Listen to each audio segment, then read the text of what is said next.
Não, a gente não vai desistir, a gente não vai abaixar a cabeça para quem ameaça nossa soberania. A gente não vai deixar de usar o Pix é nosso, é de graça e tá do lado de todo brasileiro. A gente não vai sossegar vendo você pagar mais impostos do que os super ricos. Sim, a gente vai seguir, a gente vai sim. Bota comida na mesa com Bolsa Família e o recorde de empregos. A gente vai sim. Lutar do lado das nossas empresas que exportam e levam a força do nosso trabalho para o mundo inteiro. A gente acredita sim em um país forte e independente, um país que diz não pros privilégios e sim pra justiça social. Eu digo sim ao povo brasileiro. Governo do Brasil do lado do povo brasileiro. Ao povo brasileiro. Governo do Brasil do lado do povo brasileiro. Fertilizantes nitrogenados da Bahia. Então, nós vamos ao Polo Petroquímico de Camaçari para acompanhar a cerimônia que marca a retomada da produção de insumos pela Petrobras. Está acompanhado do governador da Bahia, Jerônimo Rodrigues, da ministra e ministros de Estado Mira Belchior, da Casa Civil, André de Paula, da Agricultura e Pecuária, Márcio Elias Rosa, do Desenvolvimento, Indústria, Comércio e Serviços, Vladimir Lima, das Cidades. Também do nosso líder do governo no Senado Federal, Jacques Wagner, senador Otto Alencar. Também dos deputados federais, Ivoneide Caetano, Antônio Brito e Zé Neto. Senhora presidenta da Petrobras, Magda Chambrian, e o prefeito de Camaçari, Luiz Caetano.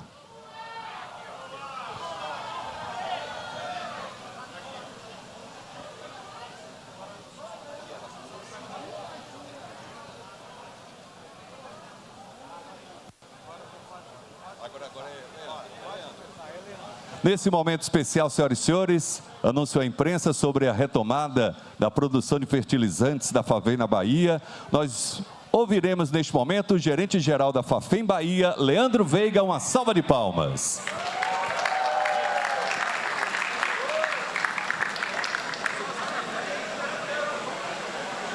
Boa tarde, presidente Lula. Boa tarde, Magda. Boa tarde a todos e a todas.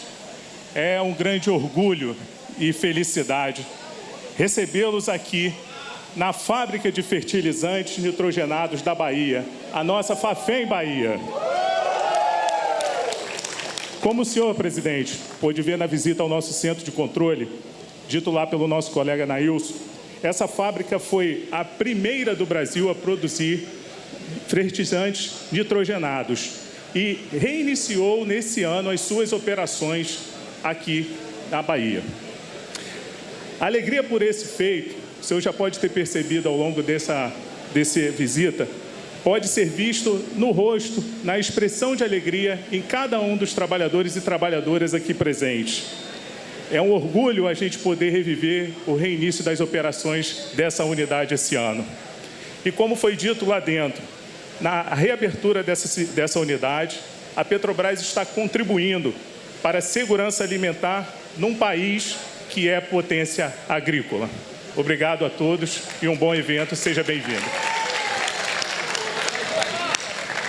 E agora, nosso querido presidente Lula, governador Jerônimo e demais autoridades, nós vamos olhar para esse telão agora, porque teremos um vídeo especial da nossa Petrobras. Olhe na tela.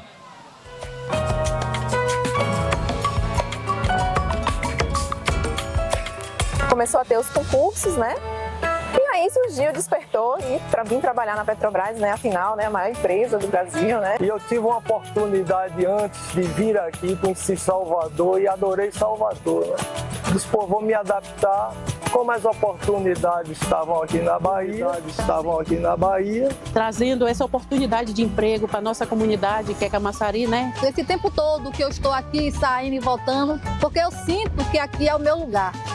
As pessoas aqui se tratam de uma forma muito acolhedora, muito especial. Foi muito tenso, muita ansiedade. A forma de demonstrar isso era você se dedicando ao trabalho. Porque uma empresa desse porte, fechada, são muitos empregos, né?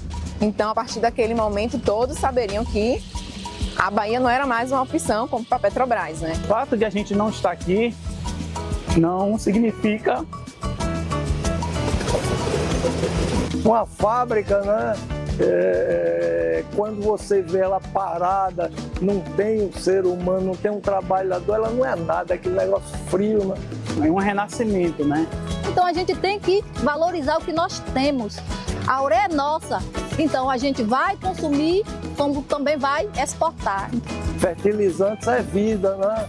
Você usa na agricultura, usa na pecuária. E agora a gente pode novamente trazer o que o fertilizante sempre foi, né? Importante para o país, importante para o crescimento do país, né? Importante para a Petrobras. Eu poderia estar onde eu estivesse.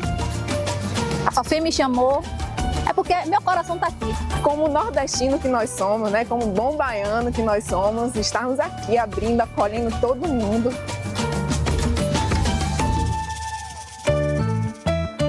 Palmas. E agora, presidente, nós vamos convidar a presidente da Petrobras, nossa querida Magda Chambriand, o presidente do bloco Ileaie, nosso querido Antônio Carlos dos Santos, vovô, para assinar na presença do nosso querido presidente da República o contrato de patrocínio da Petrobras ao projeto Ileaie.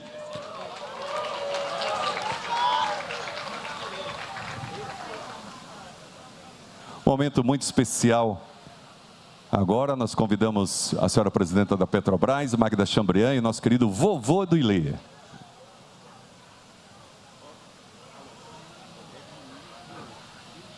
Por meio da assinatura do contrato, o Ileaie, primeiro bloco afro do Brasil, recebe 4,5 milhões de reais. O patrocínio apoiará o plano anual de atividades da instituição, incluindo eventos tradicionais como os ensaios de verão, a Noite da Beleza Negra, o desfile do Carnaval e o Festival de Música Negra. Pode aplaudir!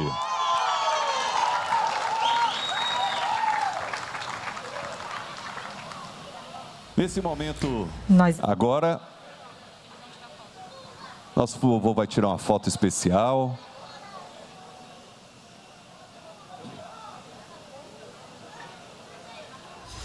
Nós estamos acompanhando a visita do presidente Lula à fábrica de fertilizantes nitrogenados da Bahia, que retoma as operações depois de alguns anos com as operações suspensas, as operações encerradas. Neste momento, o presidente Lula assinou investimentos culturais, em projetos culturais que a Petrobras faz no âmbito cultural da Bahia. A Petrobras já investiu cerca de 31 milhões e meio de reais em projetos como Festa Literária Internacional de Cachoeira, Museu Nacional da Cultura Afro-Brasileira, Januman, Move, Música em Movimento, entre outros projetos. Dos 35 anos do Bando de Teatro Olodum.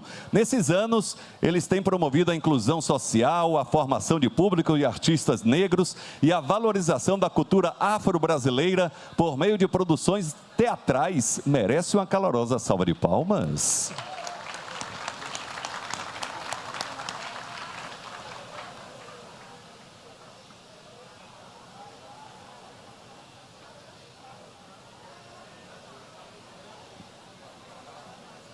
Patrocínio no valor de 2,5 milhões de reais. Nosso querido Fábio e para o Lázaro, tirando a foto especial neste momento. Obrigado aos dois pela participação. O presidente Lula assina mais um investimento em projeto cultural na Bahia, a Banda do Teatro Olodum, 35 anos de arte negra, com investimentos de 2,5 milhões de reais. O projeto é um dos 140 selecionados em edital público lançado pela Petrobras. Voltamos ao evento. Uma alegria muito grande estar aqui hoje celebrando a reabertura da fábrica de fertilizantes e também todos os investimentos da Petrobras no estado da Bahia. Vou cumprimentar o presidente da República, nosso querido Lula da Silva, a ministra-chefe da Casa Civil, a Miriam Belchior, e em nome dela cumprimentar todos os ministros aqui presentes. Cumprimentar o governador Jerônimo Rodrigues, a diretora da Petrobras, Angélica Laureano, e a toda a nossa força de trabalho, a conselheira Rachel, os parlamentares aqui presentes, autoridades e a todos vocês aqui que nos ouvem. Gente, reabertura de mais uma fábrica fechada, hibernada. Essa fábrica foi fechada em 2019, persistiu hibernada, voltou a funcionar em 2023, fechada outra vez. E agora a gente retoma, dessa vez, com esforço Petrobras puro e simples, né? E com a operação terceirizada da Ingeman. Agora está conosco, agora a responsabilidade é nossa, né? Essa fábrica não foi a única que nós reabrimos nesse terceiro governo Lula. Nós reabrimos Sergipe, a Fafem Sergipe, nós reabrimos a ANSA no Paraná, estamos em tratativas para a finalização da construção da UFN3 no Mato Grosso do Sul. Esforço Petrobras em prol do Brasil, em prol da segurança alimentar do Brasil, em prol da geração de emprego e renda no nosso país. Quando eu assumi a Petrobras, a convite do presidente Lula, 2 anos atrás, eu lembrei que, no meu discurso de posse, eu disse: nós produzimos petróleo e gás nesse país. E o destino do gás, um dos destinos nobres do gás, é o fertilizante. Então, se eu quero vender gás, uma das possibilidades, uma possibilidade boa, é produzir fertilizantes, porque, afinal de contas, esse gás é o insumo primeiro para a produção de fertilizantes. Fizemos uma estimativa, né? Uma estimativa naquela época dizendo o seguinte: se eu conseguir produzir todo o fertilizante nitrogenado que o Brasil precisa, eu vou consumir mais de 20 milhões de metros cúbicos por dia de gás. Beleza, eu vendo o gás, produzo o gás junto com o petróleo, por que não dar um destino nobre em prol do desenvolvimento do país? Então, é isso que nós estamos fazendo aqui, reabrindo, aumentando a produção de gás do Brasil, né? Aumentando a produção de gás do pré-sal e produzindo energia, termoeletricidade e também fertilizantes, e é nessa direção que nós vamos prosseguir. Bom, eu sempre que falo da Petrobras me emociono, e toda vez que a gente inaugura alguma coisa, todos nós nos emocionamos, inclusive o presidente Lula, né? Então, eu quero dizer para vocês o que está acontecendo no ano de 2026 no sistema Petrobras.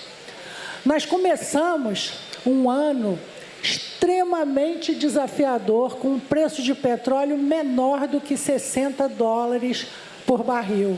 Sabe o que isso significa? Isso significa economia, redução de custos, né? Significa muito cuidado com os nossos projetos e um cuidado imenso com a financiabilidade de novos projetos. Então, essa Fafem aqui desfrutou da nossa parte de todo esse cuidado em relação à sua operação, eficiência, disciplina de capital, para que a gente conseguisse chegar a esse bom resultado para a Petrobras e para o Brasil. Mas esse ano, extremamente desafiador, ele enfrentou a guerra Estados Unidos-Irã. Uma guerra que mudou tudo, uma guerra que gerou uma situação onde a gente, às vezes, amanhece com o petróleo a $90, $94 por barril e vai dormir com ele a 120. Acorda com ele a 115, no dia seguinte está 100, está 98, etc. Isso gera para a gente uma dificuldade muito grande de gerir essa empresa. Mas a gente gera essa empresa com esforço de todos nós, de todos vocês que estão entendendo o que se passa aqui.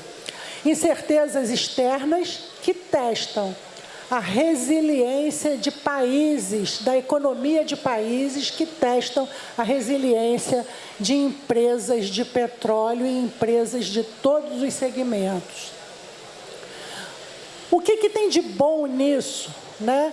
É que essa nossa resiliência está mais do que testada e ela é mostrada num planejamento estratégico da empresa extremamente robusto e que tem um resultado maravilhoso nesse primeiro trimestre que eu queria dividir com todos vocês, principalmente com toda a força de trabalho da Petrobras.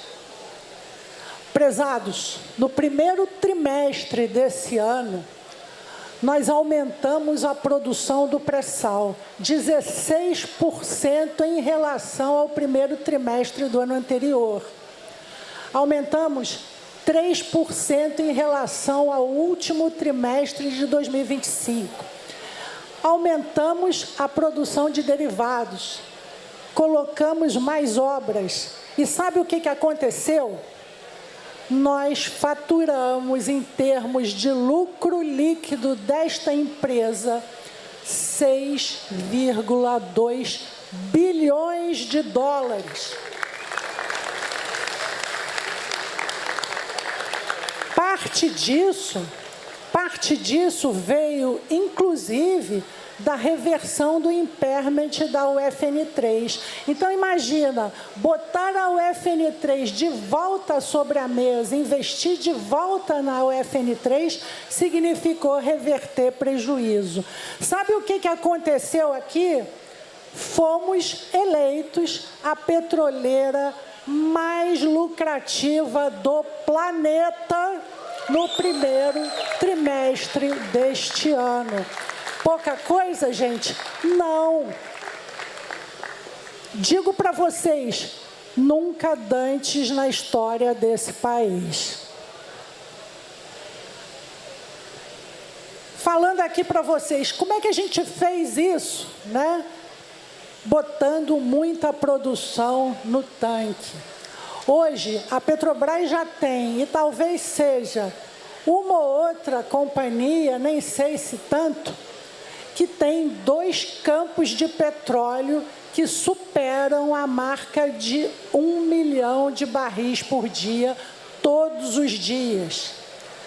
Esse campo, o primeiro campo, eu chamo de campo de Lula, porque ele era Lula. Mudaram de nome, presidente, passou a ser Tupi. Mas o campo de Lula voltou a produzir 1 milhão de barris, não fazia isso desde 2019. O campo de Búzios superou a marca de 1 milhão de barris. Já já ele vai chegar a 1,5 milhão e, quem sabe, a 2 milhões de barris por dia, um feito inédito no planeta, tem potencial para isso. Bom, nesse campo de Búzios, né, que a gente está dizendo que já está indo na direção do 1,5 milhão, nós já temos 8 plataformas instaladas, né? Chegando agora a P79, produzindo o primeiro poço com capacidade de mais de 50 mil barris por dia num único poço. Muito provavelmente, essa plataforma que estava prevista para topar com 8 poços, vai topar com 3 ou 4. 180 mil barris de petróleo por dia, entrando em produção com 3 meses de antecedência. Então, já foi a época que a Petrobras atrasava a entrega de plataforma. Agora a gente adianta, né? Esse é o novo normal na Petrobras. Bom, gente, já falei então que crescemos a produção de petróleo, de gás. Estamos entregando para o mercado brasileiro mais de 50 milhões de metros cúbicos por dia de gás. Sabe quanto a gente produzia e entregava dois anos atrás? 29. Ou seja, em 2 anos nós praticamente dobramos a produção de gás entregue para consumo no mercado brasileiro. Desempenho bom no gás, desempenho bom na exploração, na produção, mas o refino também está bombando. Voltamos a investir em refino. Um tempo atrás, se achava que refinaria era para ser privatizada, né? Temos agora 9 refinarias mais a Lubnor, todas elas com fator de utilização superior a 100%. Gente, já foi a época onde o FUT de uma refinaria, o fator de utilização era 65, 70, e aí as refinarias tinham baixa economicidade, baixa eficiência operacional. Gente, abril, maio, nós estamos com fator de utilização de refinaria em geral da ordem de nada mais, nada menos que 102%. Aplausos para o pessoal do refino, gente.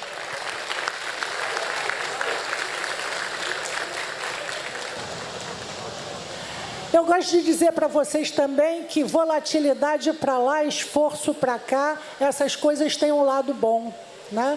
E o lado bom é que o petróleo, com o preço um pouco mais elevado, permitiu que nós garantíssemos a financiabilidade de 2 projetos incríveis que estavam na fila do portfólio da Petrobras.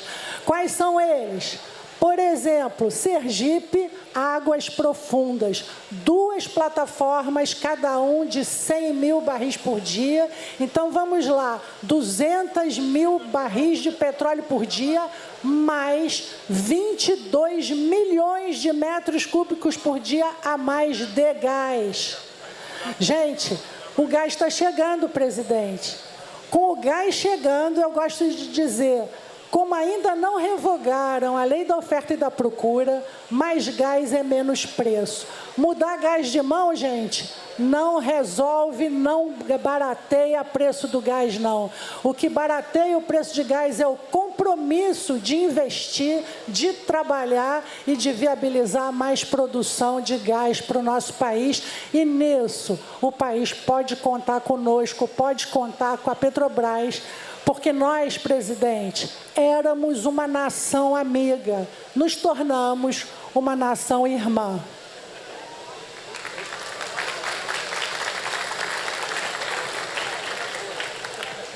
Permitiu também, essa volatilidade de preço, permitiu também que nós viabilizássemos o projeto da UFN3, a fábrica de fertilizantes de Mato Grosso do Sul. Eu falei para vocês no início.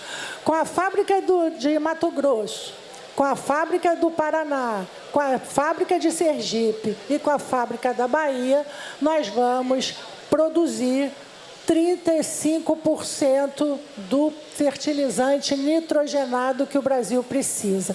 Quem estava no 0 a 0, presidente, 35 é bom a beça, né? Mas nós vamos em frente.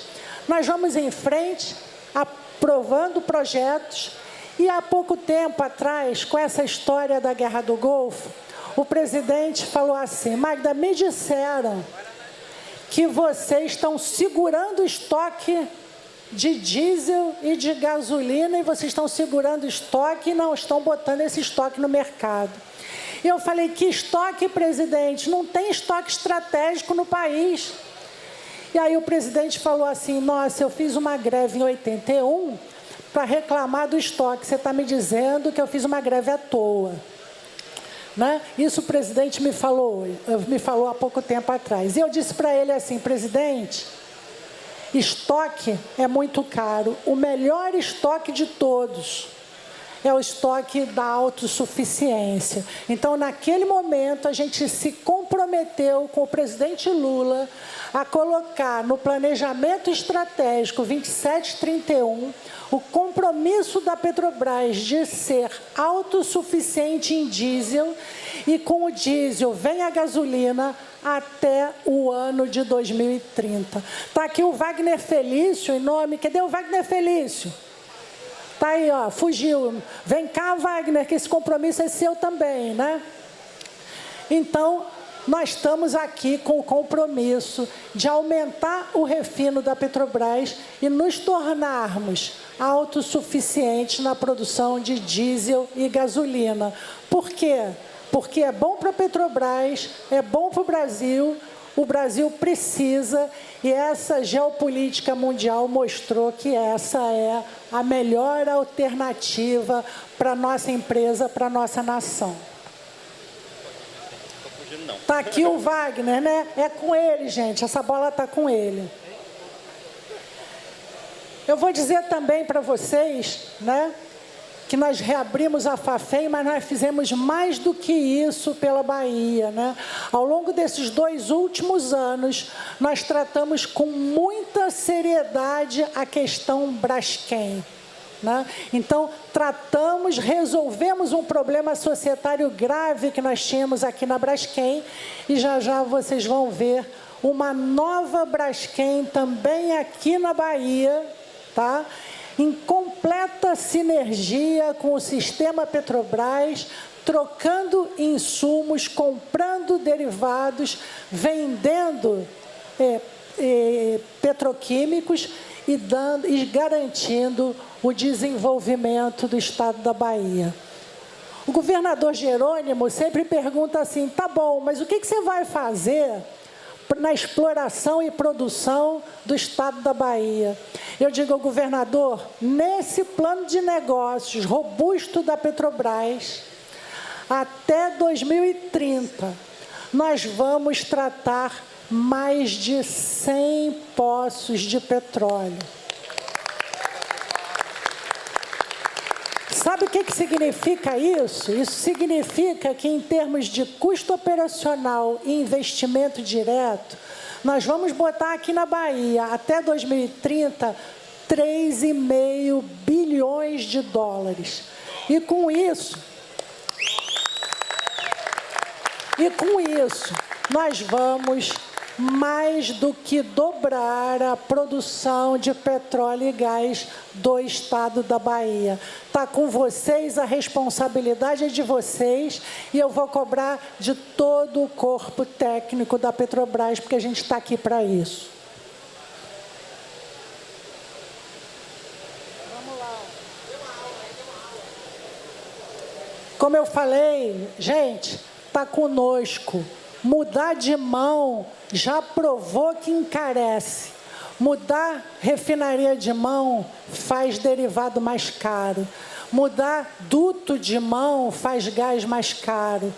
Mudar fábrica de fertilizantes de mão faz fechar a fábrica, né? É isso que nós estamos fazendo aqui. É isso que compete a todos nós aqui presentes.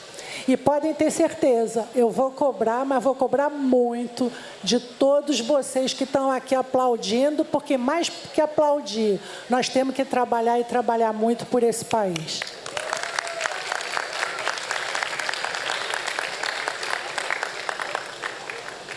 Pensam que acabou? Não acabou, não. Não acabou, não.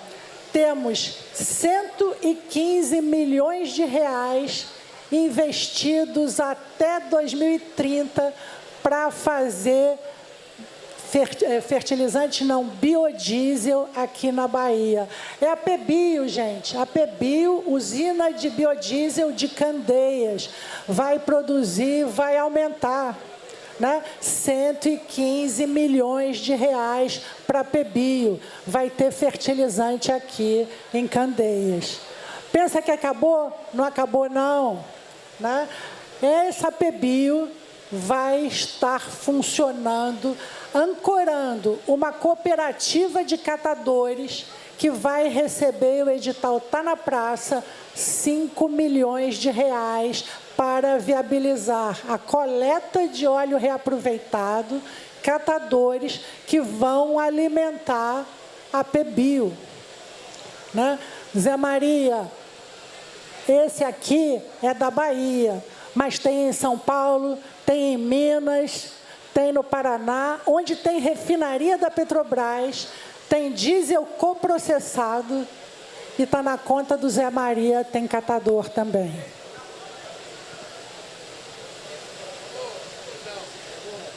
Pois é, vocês acabaram de ver a gente assinando alguns contratos. A Petrobras se tornou, nos últimos 2 anos, a maior patrocinadora de arte e cultura do Brasil. Temos investimentos socioambientais da ordem de 105 milhões de reais na Bahia. Eles têm foco em educação, qualificação profissional, conservação marinha, pesca artesanal, primeira infância. Abrange esse investimento 35 municípios baianos. Gente, legal demais, né? É uma empresa top, fala aí, né? Vocês podem confessar aí que empresa faz isso? Apenas a maior empresa da América Latina. Somos nós, somos nós.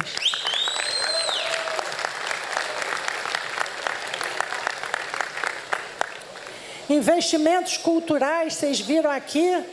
2 investimentos. Mas no total, nós temos investidos em investimentos culturais aqui na Bahia 31,5 milhões de reais. Governador Jerônimo, a Petrobras foi criada em 1953 para desenvolver campos de petróleo e explorar petróleo no Brasil e desenvolver os campos da Bahia. Estamos aqui há 72 anos, nunca saímos da Bahia e temos investimentos relevantes, garantidos, pelo menos até 2030. Esse ano a gente trata do 31 e a cada ano nós vamos estendendo esse compromisso.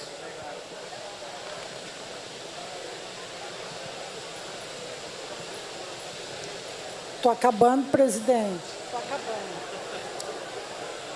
Gente, tem 6 navios contratados para serem construídos aqui no Enseada, né? 6 navios. Quando a gente começou esse programa, né, o emprego da indústria naval no Brasil estava em torno de 20 e poucos mil empregos. Já superamos 50 mil, né? Estamos rumo aos 80 mil, talvez, mas por enquanto a gente está aí com 50 e poucos mil empregos. É como eu disse, né? Nós começamos a trabalhar na Bahia enquanto Petrobras em 1953.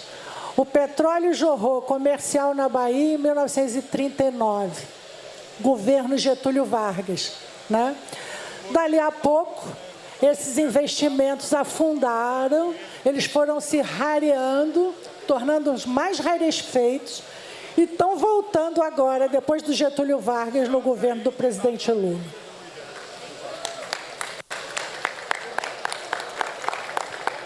Desenvolvimento dos campos de petróleo, desenvolvimento de biocombustíveis, desenvolvimento de fertilizantes, desenvolvimento da indústria naval, sociocultural, ambiental, etc.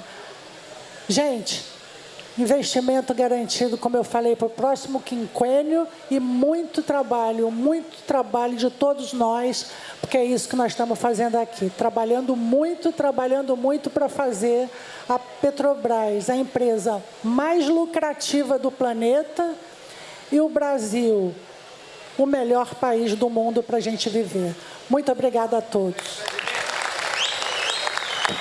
E nessa tarde especial, com a presença do nosso querido presidente, nós vamos ouvir o ministro da Agricultura e Pecuária, André de Paula. Uma salva de palmas. Boa tarde a todos e a todas. O presidente me pediu que eu dispensasse a nominata, mas eu vou me permitir cumprimentar o nosso presidente, que é responsável direto por esse momento que nós estamos vivendo, cumprimentar a ministra Miriam, e ao fazê-lo a todas as mulheres aqui presentes, e cumprimentar o governador Jerônimo, porque ao fazê-lo eu sei que estou abraçando, cumprimentando e homenageando a todos os baianos e baianas. Presidente, muito obrigado por me permitir que, em breves palavras, eu possa trazer o olhar do agro sobre a importância desse momento que nós estamos aqui vivendo. Vocês sabem que governar é fazer escolhas, é eleger prioridades. E o presidente Lula é um homem que sempre se mostrou um estadista. Quando ele determinou que nós retomássemos os trabalhos e a produção de Sergipe, do Paraná, da Bahia e muito em breve do Mato Grosso do Sul, ele fez isso porque essa é uma questão determinante para a nossa segurança alimentar. Foi dito aqui que era a segurança alimentar do Brasil. É não, minha gente, é a segurança alimentar do planeta, porque o Brasil é o celeiro do planeta. E o presidente, vendo isso e sabendo, por exemplo, que nós importamos 90% do que consumimos de fertilizante, o presidente entendeu a importância dessa ação. Vejam, quando ele tomou essa decisão, ainda não havia os desafios que chegaram com duas guerras. A guerra dos Estados Unidos e o Irã e a guerra lá da Rússia e da Ucrânia. Isso fez com que o preço dos fertilizantes subissem, até que nós tivéssemos dificuldade nessa logística. O que nós estamos fazendo aqui é virar uma chave, é retomar a nossa força, é fazer e construir e escrever a história no novo momento do agro. Minha gente, deixa eu dizer uma coisa a vocês. Com essas plantas funcionando, nós vamos ter 35%, como disse a presidente, da capacidade retomada de produzir.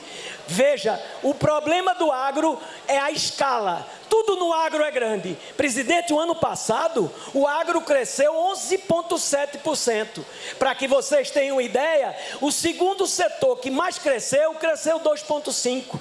Então, quando nós fazemos um esforço como esse, ampliamos a nossa capacidade de produzir, o agro nos surpreende, cresce tanto que a gente já precisa de produzir ainda mais. Mas o gesto que está sendo feito hoje aqui é fundamental. Mas o presidente Lula não contribui para essa questão apenas quando ele retoma o funcionamento dessa produção.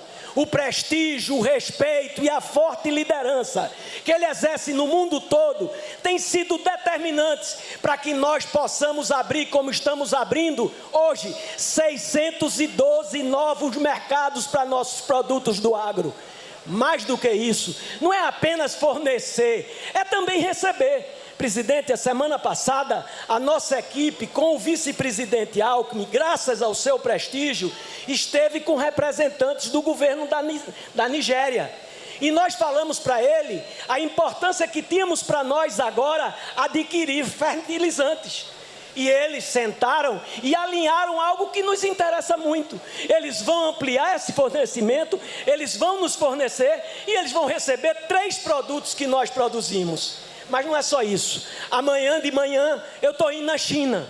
Vou participar de um grande evento, a maior feira de alimentos e agricultura da Ásia e uma das maiores do mundo. E vou ter a primeira oportunidade de visitar a minha contraparte, o ministro da Agricultura da China. E é claro, presidente, que os fertilizantes estarão na nossa pauta.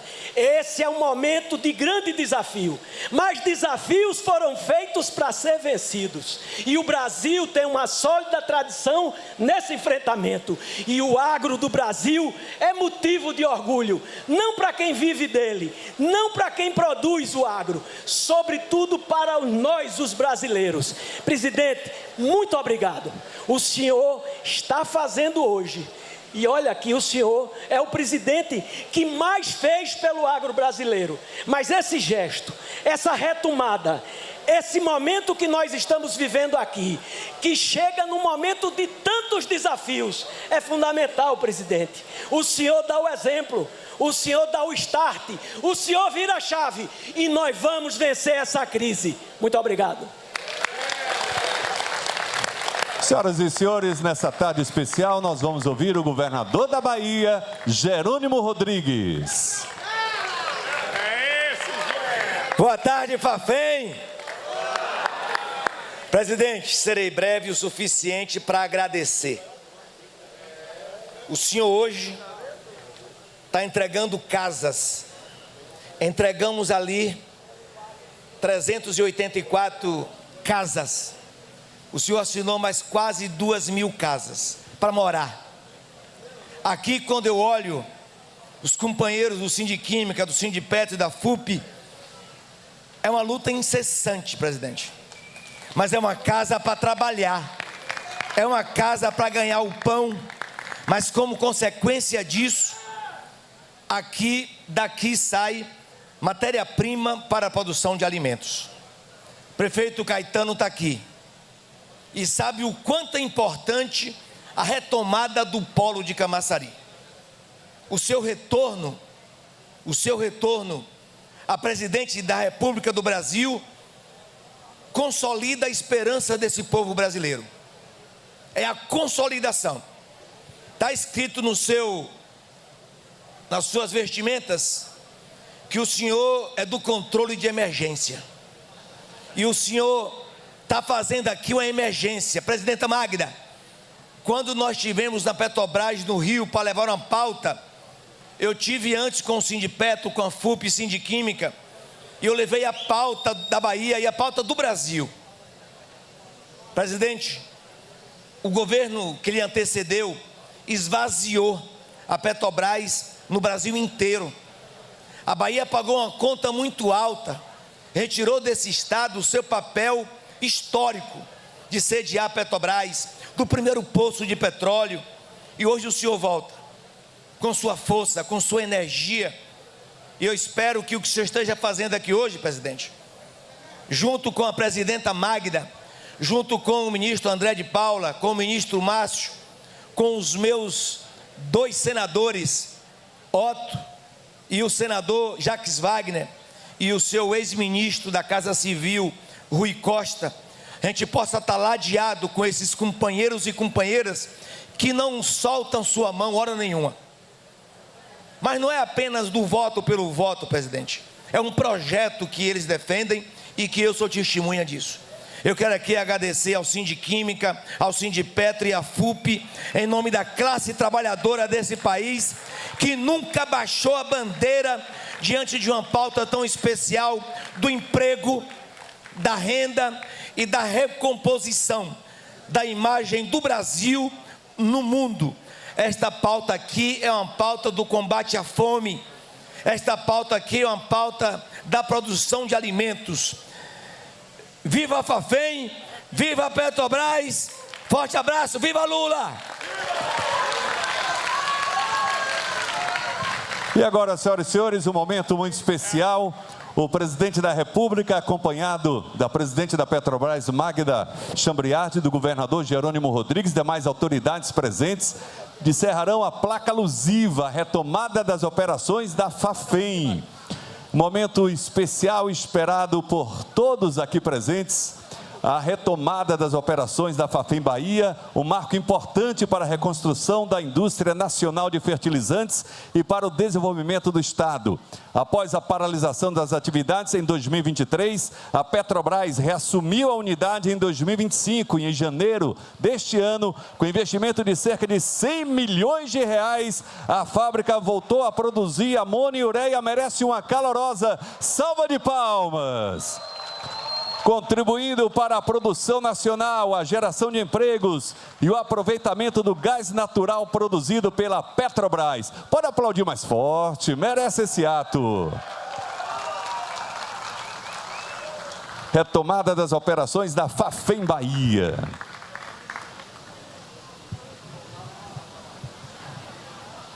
Senhoras e senhores, neste momento muito especial, nós vamos ouvir com a palavra o presidente da República, Luiz Inácio Lula da Silva.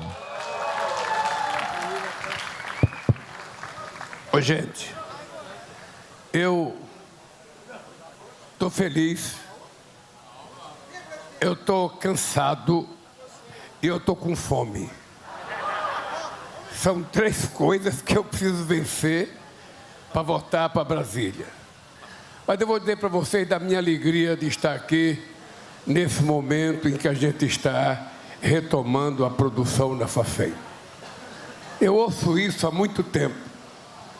E eu tenho vontade de muitas coisas que a gente não pode fazer. É importante vocês lembrarem que nós, por exemplo, retomamos a produção de navios nesse país. Esse país, até 1950, ele tinha a segunda indústria naval do mundo. Ele perdia para o Japão. Depois, esse país abandonou a construção de navio porque algum consultor ou algum desses gênios que falam que são os gestores entenderam que era mais barato comprar fora do que fabricar aqui dentro. Depois, a gente não fazia plataforma, porque também era mais fácil comprar fora do que fazer aqui dentro. E a gente foi mudando o comportamento da Petrobras para que as pessoas entendessem que produzir aqui poderia ser um pouco mais caro, é verdade. Mas a gente estaria trazendo para cá conhecimento tecnológico. A gente estaria trazendo para cá mão de obra qualificada. A gente estaria trazendo para cá pagamento de salário. A gente estaria trazendo desenvolvimento interno para que o Brasil pudesse competir, e chegamos a mais de 82 empregados na indústria naval brasileira, muito por conta das encomendas da Petrobras. E a gente queria homenagear as pessoas. Tem um navio chamado João Cândido, para homenagear o grande herói da revolta das chibatas. A gente colocou o nome de João Cândido, a gente colocou o nome de vários artistas brasileiros, de vários... Zumbi dos Palmares, a gente colocou também nome de intelectuais importantes. Deve estar tudo por aí, esses navios. Mas chegou alguém e achou, olha, vamos acabar outra vez com a indústria naval. Fica mais fácil comprar. Eu agora, Magda, quero dizer uma coisa de público. Eu estou um pouco chateado e vou conversar com o companheiro Pimenta da Vale, porque a Vale está comprando navio na China. E não tem sentido a gente fazer um esforço imenso para fazer com que o estaleiro brasileiro trabalhe e a Vale, que é uma empresa que foi criada pelo governo brasileiro, foi uma empresa pública estatal, esteja gerando emprego na China. Então não é possível, não é correto com o Brasil, não é correto com o futuro. Eu comprei uma indústria de entrega de gás aqui, vocês estão lembrados da Liquigás. A gente comprou para a gente poder fiscalizar o preço do gás, eles venderam. Eles sempre tentaram privatizar a Petrobras e, com medo de não ser aprovado no Congresso, eles resolveram vender pedaços da Petrobras. E foi assim que eles foram vendendo pedaços, venderam a refinaria daqui. E eu sei que muitos de vocês agora sonham, por que a Petrobras não compra a refinaria? A gente quer comprar, mas pelo preço que a gente acha que é justo e não pelo preço de quem quer vender. Vocês pensam que eu não tenho vontade de comprar uma distribuidora de gasolina? Você acha que eu me conformei algum dia com a venda da BR? Por que vender a BR? Ou seja, ao vender a BR, eles tiraram da Petrobras o direito de influir nos preços, na distribuição. E eu tenho certeza que se a gente tiver no ritmo que a gente dá, e se vocês tiverem a vontade política, a gente vai ter uma distribuidora de gasolina outra vez. A BR era tão importante, que os caras que compraram não quiseram tirar o nome da BR. É privada, mas com o nome da Petrobras. É que nem eu, se fosse casado com uma mulher muito rica e me separasse, não quisesse tirar o nome da mulher do meu nome, não. A Petrobras é nossa. A BR deveria ser nossa, não é, mas o nome é nosso. O nome não foi vendido. Eu estou dizendo essas coisas, companheiro, porque, veja, a gente tem que pensar como é que as coisas aconteceram no Brasil. O Brasil é um país agrícola. O Brasil é o segundo maior produtor de alimento, tem hora que é o terceiro. E o Brasil precisa de fertilizante. E o Brasil não pode ser importador de 90% do fertilizante que a nossa agricultura precisa. O Brasil precisa ser dono do seu nariz e produzir os fertilizantes. A gente tentou montar uma fábrica de amônia em Uberaba, a pedido do meu filho, Zé Alencar. Houve um problema com o governador de Minas, que não foi para frente a fábrica de amônia. A gente começou em Três Lagoas a produção de uma fábrica de ureia, que faltava 15% ou 20% para terminar. Quando eu terminei a presidência em 2010, nós estamos em 2026 e agora que nós estamos retomando ela para fazer ela funcionar, para acabar com os 15% que faltava para acabar. E as pessoas não se dão conta do prejuízo da nação quando você deixa uma coisa como essa sem produzir, ou você deixa uma fábrica para construir, sabe, paralisada durante 15 ou 20 anos. Esse país precisa se dar conta de que durante muito tempo ele foi governado por gente que tinha a formação política de vira-lata. Tudo que era do exterior era bom e tudo que era do Brasil não prestava. Por isso, eles não queriam construir a Petrobras em 53, foi o Getúlio que construiu. Eles não queriam que a gente tivesse o distribuidor de gás, venderam. Eles venderam a BR, eles venderam refinaria, venderam vários postos de petróleo que a gente tinha, sempre com a mania de que custa mais barato, porque custa caro, porque entra um cara com o nome de gestor, que vai lá para destruir o patrimônio público em nome de que o privado é melhor. Eu vou dar um exemplo para vocês. A Eletrobras era uma empresa símbolo desse país. Eles venderam a preço de banana a Eletrobras, porque a Petrobras era ineficiente, porque a empresa estatal gasta muito dinheiro. Pois eu vou dizer para vocês, o presidente da Eletrobras, quando era uma empresa estatal, ganhava 60 mil reais por mês. Eu vou repetir o número. O presidente da Eletrobras, quando ela era uma empresa estatal, ganhava 60 mil reais por mês. Hoje, o presidente da Petrobras e os diretores devem ganhar no mínimo mais de 400 mil reais por mês. Da Eletrobras. Mas o presidente da Vale, quando era pública, também ganhava pouco. Ganha 50 vezes mais do que a companheira Magda, que é presidente da empresa mais importante desse país. Numa demonstração de que não é verdade que o privado é mais eficiente do que o público. O que é importante é que nós temos governo competente e governo vendedor da pátria, governo que não é competente. Esse é o dado concreto. Esse é o dado. Quando eu não sei governar, eu começo a vender as coisas.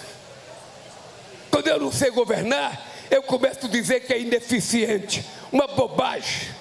Nada é mais importante para um país do que a gente ser dono do nariz, do que a gente ter orgulho, do que a gente começar a sentar na frente de um presidente como o presidente Trump e dizer para ele, eu vim aqui discutir tudo que os americanos quiserem discutir com o Brasil, menos democracia e soberania, porque isso é coisa nossa. Quer discutir crime organizado? Estamos preparados. Quer discutir minerais críticos e terra rara? Estamos preparados. Quer discutir comércio? Estamos preparados. Quer discutir qualquer coisa? Estamos preparados. Agora, o que nós não aceitamos é ser tratado menor do que ninguém. Porque eu aprendi desde pequeno, com a mãe analfabeta, não baixa a cabeça, meu filho, porque se você baixar a cabeça, eles colocam uma cangaia e você nunca mais levanta a cabeça. E eu ando de cabeça erguida, não de presunção, de orgulho de ser o que eu sou, de orgulho de ser presidente desse país e de orgulho de ver que a gente tem capacidade de ser competitivo em muitas áreas. Nós não queremos guerra fria entre Estados Unidos e China. Nós não queremos a Segunda Guerra Fria. O que nós queremos, eu disse para o Trump o seguinte, Miriam, falei, presidente Trump, até 2008, os Estados Unidos foi o mais importante parceiro comercial do Brasil. A partir de 2008 entrou a China. E hoje a China é o dobro do comércio com os Estados Unidos. Porque o Brasil tem preferência? Não. Não se trata de preferência. Se trata que a China teve interesse de fazer investimento no Brasil e os Estados Unidos não teve. A Europa parou de investir. Agora que a Europa voltou a investir 190 bilhões até 2030 na indústria automobilística. Depois de 25 anos, agora nós fizemos um acordo com a União Europeia de Comércio. Então, o que existe, na verdade, gente, é o seguinte: o Brasil tem tamanho e tem grandeza para falar em igualdade de condições com o Xi Jinping. O Brasil tem tamanho e grandeza para falar em igualdade de condição com o Trump. O Brasil tem grandeza e tamanho para falar com o Putin. O Brasil tem tamanho e grandeza para falar e com respeito. Porque do mesmo jeito que eu falo com o Uruguai, que é um país pequeno, eu falo com o Trump. Eu não falo grosso com o Uruguai e fino com os Estados Unidos. Eu falo o que eu falo para os dois, em igualdade de condições, porque respeito é bom. A gente aprendeu de dar e a gente gosta. Eu estava andando com o Trump na escalada dos presidentes. Eu paro na frente da foto dele, 2 fotos carrancudas. Eu falei, ô cara, não dá para sorrir? Sorrir faz bem, cara. Sorrir faz bem para a saúde. Quando a gente acorda sorrindo, a gente passa o dia maravilhosamente bem. Quando a gente não sorri, a gente passa o dia azedo. Azedo, de mau humor. Não fala bom dia para os amigos. Não pergunta nada, não é isso? Fica só no celular, sabe? Não, gente. Não, o Brasil tem o que ensinar ao mundo. Nós somos um povo maravilhoso. A Petrobras é motivo e modelo de exemplo para qualquer empresa do mundo. Esses dias eu falei para a Magda, vá ao México conversar com a presidenta Cláudia, que é uma figura extraordinária. Aí a Magda e a Cláudia se juntaram. Por quê? Porque a Cláudia do México quer, nós queremos. E a Magda sabe que a gente pode ajudar. A gente quer prospectar petróleo e águas profundas em sociedade com a Pemex mexicana no Golfo do México. Aí vai ver o que é bom. Vai ver o que é bom. Logo, logo se prepare para a margem equatorial. Eu acho que a gente tem que voltar para os países africanos. Porque se é verdade, querido geólogo da Petrobras, que há 160 milhões de anos, esse continente africano e o latino-americano eram um só, e que, não sei por que, se dividiu, lá só ficou os animais grandes, aqui só ficou os animais pequenos, mas ficou do nosso lado o pré-sal. Quem é que disse que não tem um pré-salzinho do lado da África? Se tem, quem é que tem mais competência para fazer prospecção em águas profundas? A Petrobras. Sabe quem? Sabe quem? Sabe quem? É a Petrobras que tem essa capacidade de fazer a prospecção. E nós precisamos tirar proveito disso, gente. Nós precisamos tirar proveito disso. Sabe? Então o Brasil está a ponto de bala. Eu estou feliz por uma coisa. Gente. Eu não sei se você sabe. Você é formada no quê? Engenharia Química e advogada. Engenharia Química e advogada. Eu vou dizer uma coisa para você. Você sabia que a última vez que o Brasil cresceu mais que 3% foi quando eu deixei a presidência em 2010. Só foi crescer acima de 3% agora é que nós voltamos a governar esse país. E por que vai crescer? Vai crescer porque nós temos um milagre que nós fazemos. As pessoas dizem que eu tenho sorte. A nossa sorte é incluir o povo pobre na economia brasileira. Hora que o pobre tiver salário, hora que ele tiver poder de consumo, hora que ele puder comprar, esse país vai crescer. Porque nenhuma economia cresce se o povo miseravelmente não pode comprar nada. Então eles têm que aprender. Eu nasci para fazer com que os pobres tenham o direito de andar de cabeça nesse país. Porque o pobre gosta de se vestir bem, gosta de estudar, gosta de comer produtos de primeira qualidade. A gente não vai na feira depois da meio-dia para comprar tomate amassado, laranja amassada, o pessoal aperta tudo, não. A gente quer ser o primeiro para comprar coisa de qualidade. A gente não quer bofe, a gente quer filé, a gente quer picanha, a gente quer alcatre, a gente quer maminha, a gente quer comer coisas gostosas que nós trabalhamos e temos direito. É isso que eles não me suportam. É que ele não me suporta ver esse desgraçado desse metalúrgico dizer que o povo tem que comer. O povo não tem problema. Era por isso que eles não faziam universidade no Brasil. Você, meu caro, o que você é? O que você é formado? Contador. Hein? Contador. Contador. Contador do quê? De economia, de contabilidade, de verdade. Não é contador de história, não.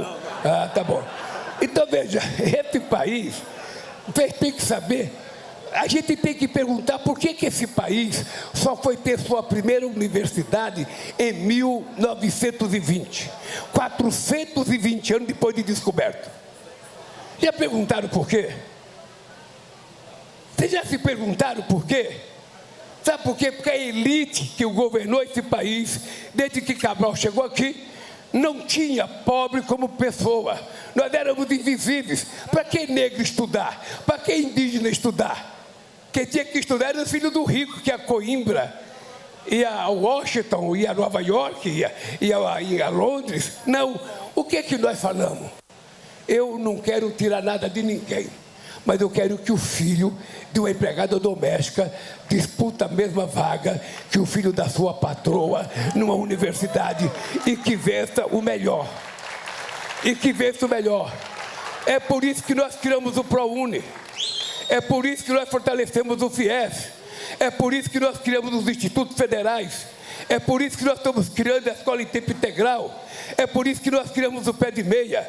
É por isso que nós queremos que as mulheres se formem. Porque a formação da mulher é a independência para ela nunca mais aceitar ser violentada por um homem fisicamente. É isso que eles não querem. E é isso que vocês vão dizer daqui a pouco, o que vocês querem ou o que vocês não querem. É isso que vocês vão dizer. Se prepare, porque vai chegar o dia que vocês vão ter que decidir que país vocês querem. É isso. Aí não depende da Magda, não depende de mim, não depende de nenhum de nós aqui. Depende do povo brasileiro. Depende do povo brasileiro. Tá? É isso, meu querido companheiro. Eu estou vendo você entusiasmado aqui. É isso mesmo. Então se prepare, porque não tem retorno, cara. Não tem retorno. Esse país não vai abandonar o seu destino. Chega. Chega de gente vender esse país. Chega. Eu não vou comentar o caso de polícia, não é meu. Eu não sou policial. Eu não sou procurador-geral. O caso dele é de polícia. Você precisa ter algum delegado aqui? Não tem. Então vá na primeira delegacia da Polícia Federal e pergunte como é que vai ser tratado o caso dele. O meu caso é tratado do povo brasileiro. É tratado da Petrobras, tratado do emprego. É isso. Um beijo no coração para vocês e um beijo a Petrobras e parabéns pela patente. E assim, com o pronunciamento do nosso querido presidente, está encerrado este evento, agradecendo a presença de todos. Bem, você acompanhou ao vivo a cerimônia que marca a retomada da fábrica de fertilizantes nitrogenados da Bahia, a Fafem. O presidente Lula visitou as instalações da unidade, que voltou a operar em janeiro deste ano. Com investimento de 100 milhões de reais, a fábrica tem capacidade para produzir 1.300 toneladas diárias de ureia, o fertilizante nitrogenado mais utilizado no país. Esse volume representa cerca de 5% da demanda nacional.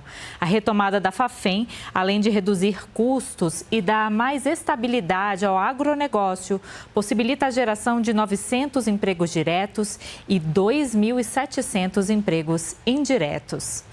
A presidente da Petrobras, Magda Chambriard, lembrou que a Petrobras está retomando a produção de fertilizantes desde 2023 em 4 unidades.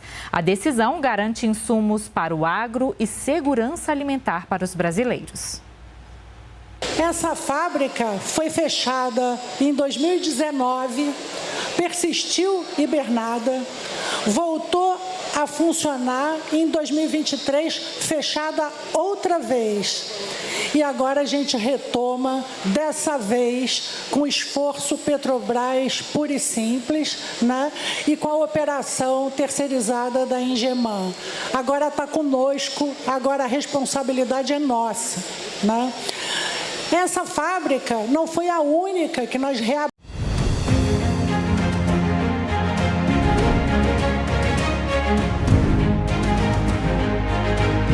No programa desta semana você vai ver como foram as comemorações do 1º de maio. Vai conhecer a pesquisa do DIEESE sobre a saúde do servidor público e vai acompanhar a defesa da redução de jornada na Assembleia Legislativa. No Paço Municipal de São Bernardo do Campo, o 1º de maio reuniu trabalhadores, lideranças e atrações musicais em um ato marcado pela valorização do trabalho e pela mobilização sindical.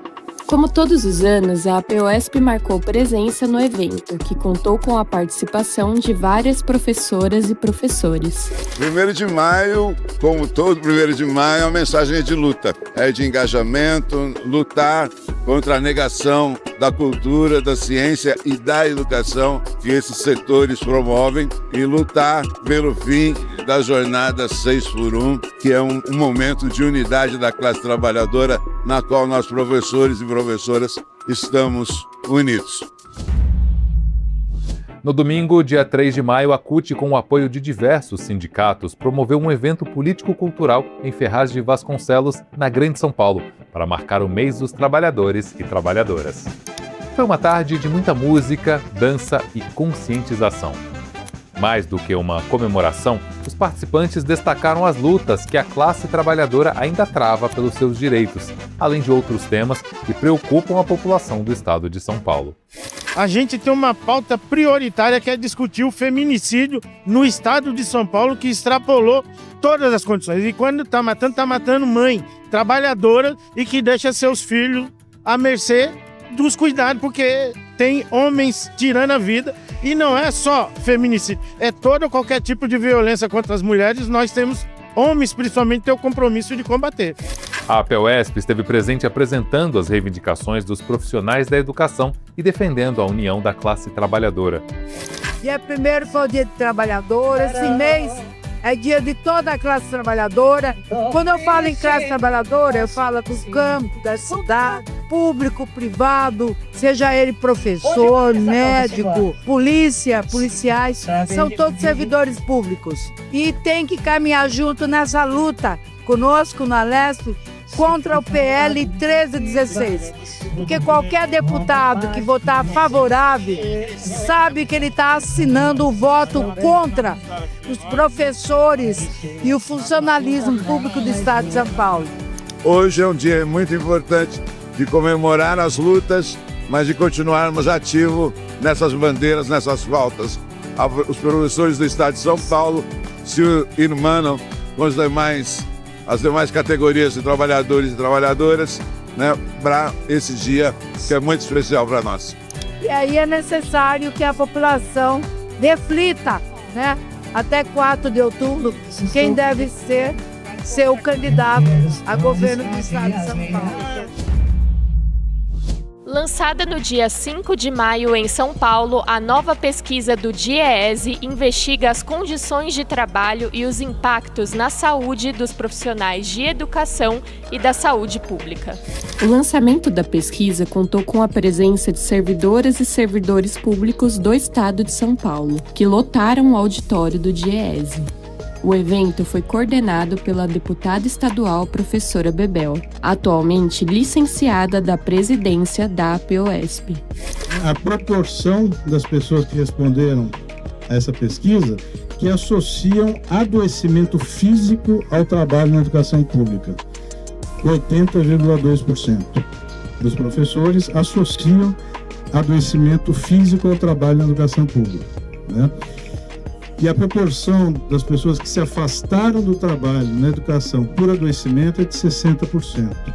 No caso dos servidores da saúde, né? Tá claro que quase que bate conosco em termos de adoecimento, né? De longe está sendo a questão referente a, como é que eu falo, adoecimento mental, né? Isso é uma coisa que é natural, você lida com os seres humanos, então você teria que ter uma redução da jornada, sem redução de trabalho, uma valorização maior. Você veja, eu cheguei a citar, como é que um governo pode permitir que você chegue até 64 horas aula se quiser ganhar mais? Então tem que ter valorização profissional, que passe por carreira, não essa política de subsídio, né, que achata o salário, mas que passe por uma carreira e que o servidor veja a perspectiva na sua, no seu bem-fazer, né, da política pública que ele empreende, no caso da saúde, da educação, os policiais. O foco dessa pesquisa, né, foi procurar medir a percepção que os professores têm em relação a essa que é a política central da gestão FEDER para a educação, que é submeter todo o processo educativo às plataformas, né? Isso tem impacto, como a gente viu na pesquisa, no dia a dia dos professores.